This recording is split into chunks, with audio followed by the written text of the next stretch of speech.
اور پھر فرمایا کہ فَإِنْ عَمِلَهَا، اگر وہ نیکی کے عمل کا ارتکاب کر لے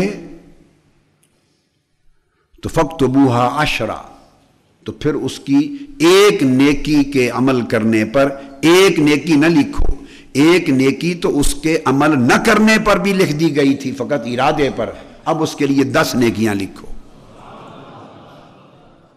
کیا ایک عمل اور اجر میں 10 عمل۔ اور یہ اصول اللہ رب العزت نے شب معراج نمازوں کے عطا کرنے کے وقت قائم فرما دیا تھا، جب اللہ تبارک و تعالیٰ نے اولاً 50 نمازیں فرض کی۔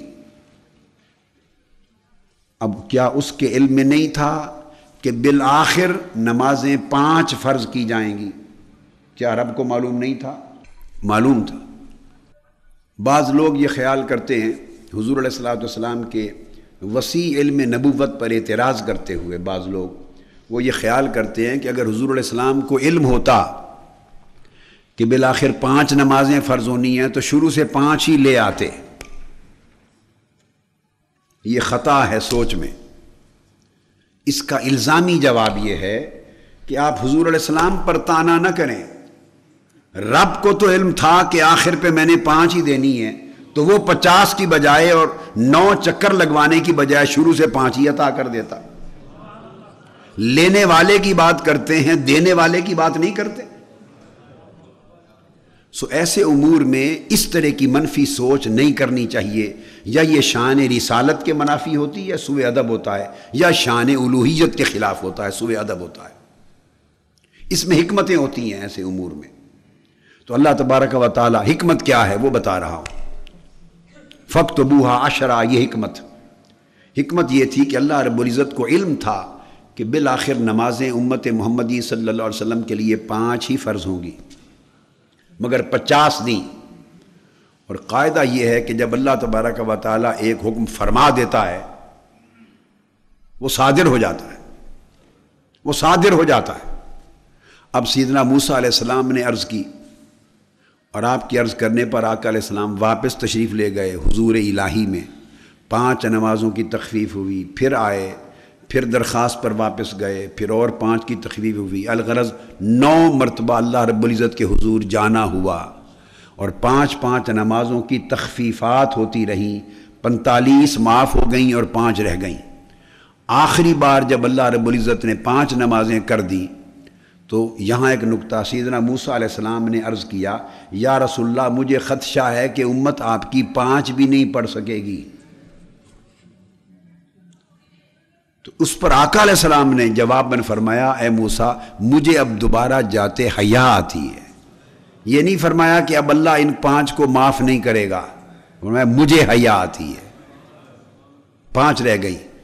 اللہ رب العزت نے حکم یہ دے دیا تھا کہ اب ادائیگی اور فرضیت کے لیے 5 ہی رہیں گی، مگر جو 50 میں کہہ چکا ہوں اجر اور ثواب میں 50 ہی لکھی جائیں گی۔ تو نہ پہلا حکم منسوخ ہوا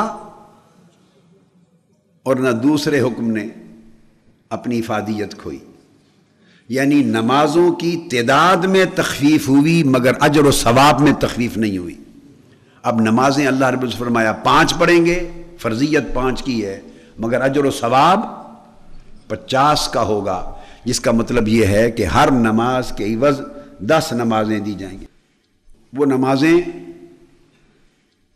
فرضیت میں 5 رہیں اور اجر و ثواب میں 50 رہیں، دونوں حکم برقرار رہے۔ یہ وہ قاعدہ ہے، فرمایا کہ اگر ایک نیکی کریں تو اس پر 10 کا اجر ملتا ہے، جو قرآن مجید کی آیت کریمہ میں نے تلاوت کی، من جاء بالحسنۃ فلہ 10 امثالھا۔ اب اسی طرح شہید جب اللہ کی راہ میں جان دیتا ہے، من جاء بالحسنہ، اللہ کی راہ میں جان دیتا ہے تو فلہ 10 امثالھا، اس کے ساتھ اسی کی مثل 10 ہو جاتی ہے۔ تو شہید جب ایک جان اللہ کی راہ میں دیتا ہے تو اللہ رب العزت اس ایک زندگی کے عوض، اس کے عوض 10 زندگیاں اس کو عطا کرتا ہے۔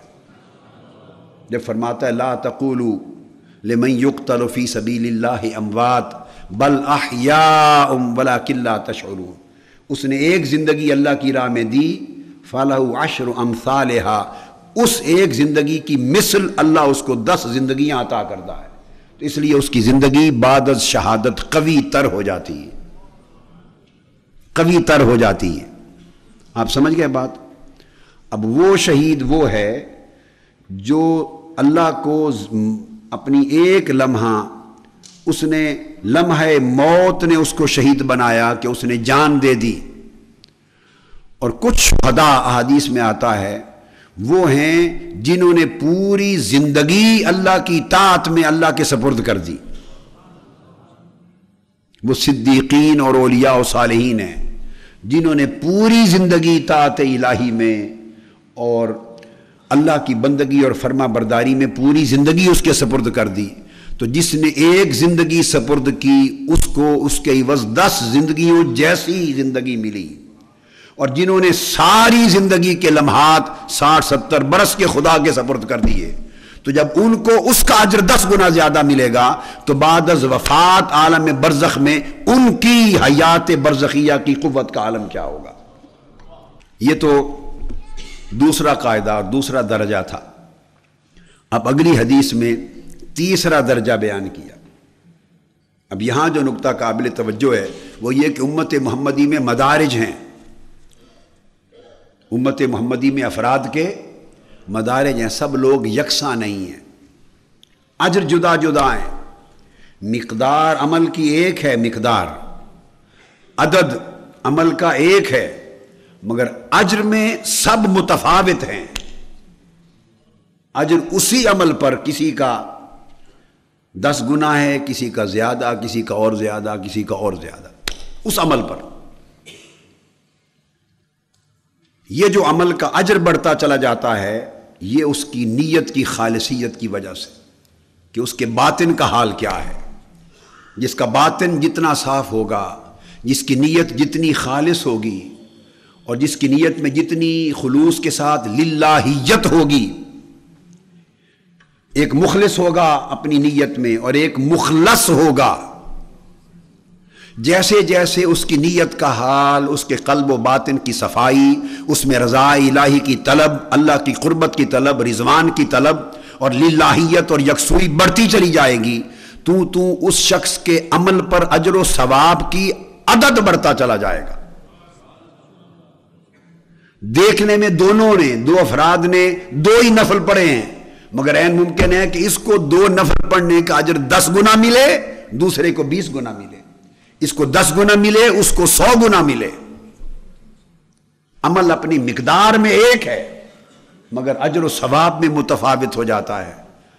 اب اس سے پتہ چلتا ہے کہ بندگان خدا کے درجات کتنے متفاوت ہیں، یہ سب ایک جیسے نہیں ہوتے۔ یہ فیصلہ اللہ کے ہاں اس آدمی کے قلب اور باطن اور نیت کی صفائی سے ہوتا ہے۔ اس لیے اب اگلی حدیث میں ارشاد فرمایا، حدثنا یحیی بن ایوب وقتیبہ وابن حجر قالوا حدثنا اسماعیل وهو ابن جعفر عن العلاء عن ابیہ عن ابی ہریرہ عن رسول اللہ صلی اللہ علیہ وآلہ وسلم قال قال اللہ عز وجل اذا ہم عبدی بحسنۃ ولم يعملها كتبتها له حسنہ۔ اب اور درجہ بڑھ گیا۔ پہلی حدیث یہ تھی کہ اگر اس نے برائی کا ارادہ کیا مگر برائی کا ارتکاب نہیں کیا تو اللہ پاک نے ارشاد فرمایا تھا کہ فلا تکتبوها، اس کا گناہ نہ لکھنا، گناہ نہ لکھنا فقط، مگر نیکی بھی نہیں دی تھی کیونکہ ارادہ تو برائی کا کیا تھا، اور پھر رک گیا، برائی کا ارتکاب نہیں کیا تو برائی لکھی نہیں گئی۔ نیکی کا ارادہ کیا اور اگر ارتکاب نہیں کر سکا تو نیکی لکھی گئی۔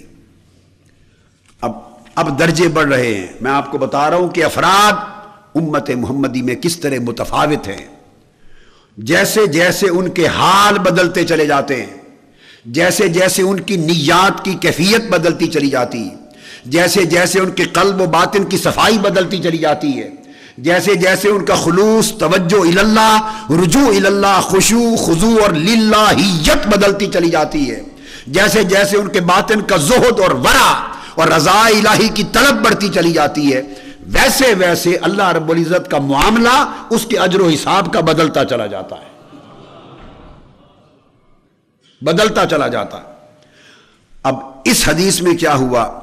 آقا علیہ السلام نے فرمایا کہ اللہ تبارک و تعالیٰ نے ارشاد فرمایا اذا ہم عبدی بحسنۃ ولم یعملها کتبتها له حسنہ، کہ ایک شخص نے اگر برائی کا ارادہ کیا اور رک گیا، برائی کا ارتکاب نہیں کیا، گناہ کا ارادہ کیا مگر رک گیا، گناہ عملاً کیا نہیں، تو اللہ رب العزت نے فرمایا کہ میں اس کے گناہ کے ارتکاب نہ کرنے پر، فقط گناہ کا ارادہ کرنے اور ارتکاب نہ کرنے پر بھی اس کے نامہ اعمال میں ایک نیکی لکھ دیتا ہوں۔